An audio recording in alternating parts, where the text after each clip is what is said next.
தாய் தமிழ் உறவுகளுக்கு வணக்கம். ராதாபுரத்தில் தோல்வியை தழுவும் அப்பாவு என்ற தலைப்பில் இந்த காணொளியை காண்கிறோம். சபாநாயகர் அப்பாவு 2021ஆம் ஆண்டு நடைபெற்ற தமிழக சட்டப்பேரவைத் தேர்தலில் ராதாபுரம் தொகுதியில் அவர் 5000 வாக்குகள் வித்தியாசத்தில் தான் வெற்றி பெற்றார். 2016ஆம் ஆண்டு நடைபெற்ற தேர்தலில் அவர் 86 வாக்குகள் வித்தியாசத்தில் தோல்வியடைந்தார். இவர் ஆரம்பத்தில் தமிழ் மாநில காங்கிரஸ் கட்சி சார்பில் தமிழக சட்டசபைக்கு தேர்வு செய்யப்பட்டார். பின்பு சுயேட்சையாக வெற்றி பெற்றார். தற்பொழுது இவருக்கு 75 வயது ஆகிறது. ராதாபுரம் தொகுதியில் வெறும் 5000 வாக்குகள் வித்தியாசத்தில் நூலிலையில் வெற்றி பெற்றார். இந்த முறை ராதாபுரம் தொகுதியில் அப்பாவுக்கு கடுமையான அதிருப்தி நிலவுகிறது. தொகுதிக்கு எதுவும் செய்யவில்லை என்று கூறப்படுகிறது.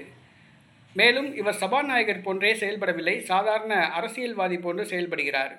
தொகுதிக்கு எந்த நலத்திட்டங்களும் கொண்டு வரப்படவில்லை என்று கூறப்படுகிறது. ஆகவே சபாநாயகர் அப்பாவு வருகிற சட்டசபை தேர்தலில் தோல்வியடைவார் என்றே கள நிலவரங்கள் தெரிவிக்கின்றன. வருகிற சட்டசபை தேர்தலில் அதிமுக வேட்பாளர் இன்பதுரை வெற்றி பெறலாம் என்று கூறப்படுகிறது. ராதாபுரம் தொகுதியில் சபாநாயகர் அப்பாவுக்கு இது கடைசி தேர்தல் என்று கூட சொல்லலாம்.